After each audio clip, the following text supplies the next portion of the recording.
I'm Corbett Wall with DV Auction, here with your feeder flash for Friday, May the 4th, and I'm talking Bonanza.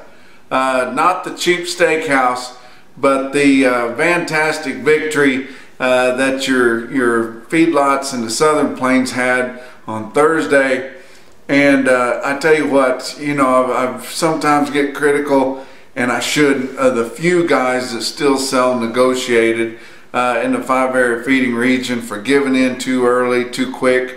We did have several that could not resist the basis because it's just so huge to the June live cattle, which is a spot board. Being able to put 12, 15, 18, almost 20 bucks in your pocket when you close out your hedges there.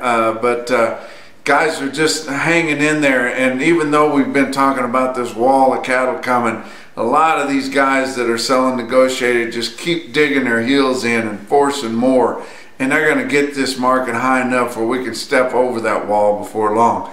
But you know, we've been talking about this wall, and I know a lot of that comes from some of these inventory reports, some of these cattle on feed reports and things. But you know, our weights are plunging on our dressed steers. Our box beef cutout values are skyrocketing.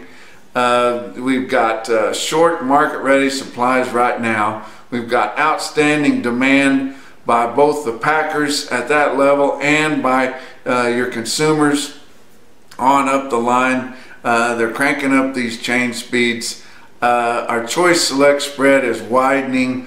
Our number of cattle that are grading choice and better is dropping, so you know that these cattle are fairly green. Just everything spells you know, a higher market, except for this so-called wall that's out there.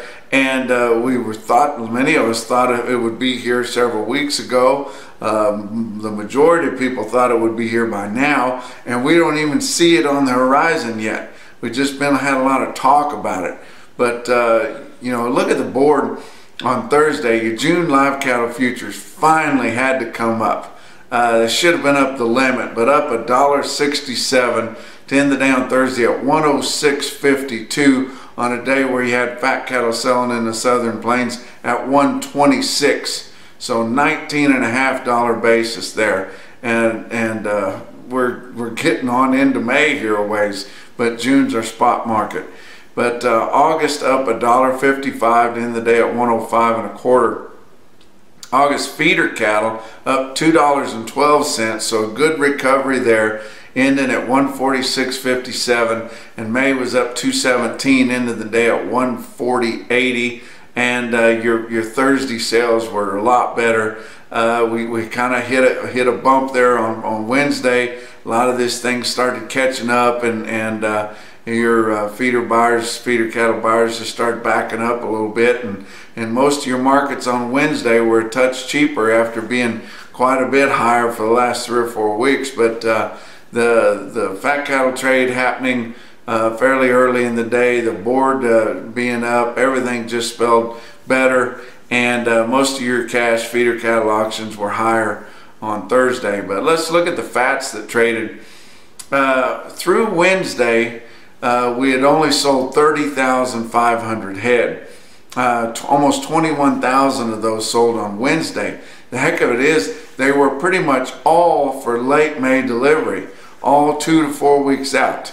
And on a live basis ranging from 117.5 to 122.5, with a weighted average on steers on those 30,500 head in the 5-area feeding region at 119.44, and that was dollars and dollars under what our cash market was the previous week. But you got to remember, all those cattle are going to be delivered here in the latter part of May. Well, that's when everybody thinks that this big wall of cattle is coming. And on a dress basis, your sales were mostly 188 to 196, with a weighted average on steers at 192.63. So it felt like, and I get to drinking the Kool-Aid too much too. I thought that we had pretty much kind of started to fizzle out on everything that we could gain on our fat cattle market here, but not these guys with the ice water in their veins. They just kept digging and digging and digging, And then all of a sudden, in the Southern Plains and in Texas on Thursday, fairly early, 126, $2 better than we had last week, even with the Northern Plains trades last week, which have been running at a premium because a lot of those Northern Plains cattle have been going way out west to hang on empty hooks out there. But you got to give it to the, there's not a lot of guys, especially in Texas, but this started in Texas. Not a lot of guys in the Texas Panhandle still selling negotiated. Most everybody's on some kind of formula. And then you think about what we have down here in the Texas Panhandle. You got Cactus. They pretty much cover all the Texas needs of Tyson has. You've got Friona Industries, and especially now that they've overtaken Caprock Feeders, which was Cargill, they're pretty much covering all the needs of Cargill or XL plants in the Texas Panhandle. There's just not a lot of room, but the guys that were down here, and we got to give a lot of credit to CBP, Consolidated Beef Producers.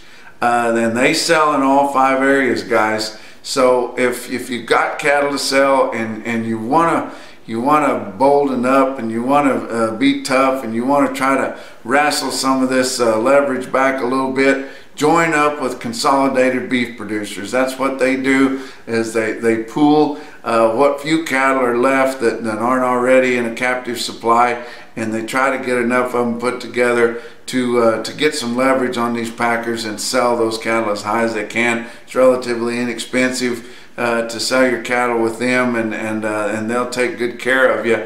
And since your packers will not support the fed cattle exchange, you got to get tied in with somebody, especially if you're a small feedlot or a guy that's just feeding a few cattle in a custom yard. But you need to get in with somebody, and I definitely recommend Consolidated Beef Producers that headquartered right here in Canyon, Texas. Now look at your box beef cutout values. They continue to rise all week long, and going to be a lot higher than they were last week on the average of the trade. But at the end of the day on Thursday, the trades for the day on choice cutouts were up 26 cents at $227.56, and selects at $209.17, up $1.29. Choice select spreads $18.39.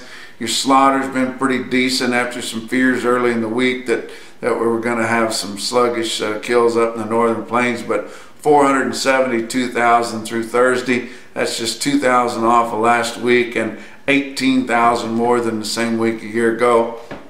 I talked about your dressed weights, your plunging.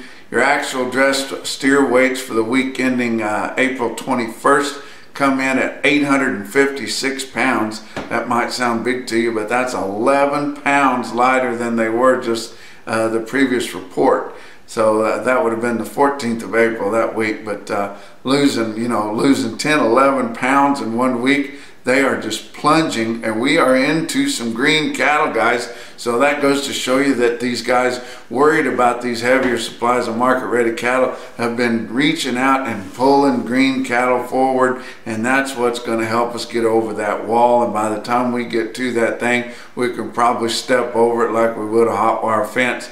But let's look at your feeder cattle markets for late in the day on Thursday. Real-time index on Beef Market Central ended the day at 136.82. That was up 9 cents, but basically steady with Wednesday sales, and heavily dominated by your Southern Plains sales. But we talk about Pratt, Kansas, 4,300 head there. Feeders were steady to $2 higher. Didn't have much of a test on stockers or calves, but Farmers and Ranchers livestock in Salina, Kansas had 2,600 head. The only information available was on Cattle Market Central there. You look at the automated report and you'll see that the steers weighing over 800 pounds were a lot higher, $3 to $7 higher. And look at the steers, 412 head of them in the 8-weight category, averaged 855 pounds at 136.59. That was $6.50 higher. Now the heifers, 8-weight heifers, 367 head of 834-pound heifers, averaged 124.35. That was $7.25 higher compared to the weighted average of last week. But I want to give a shout out to the Witt boys at 3 state stockyards in Falls City, Nebraska.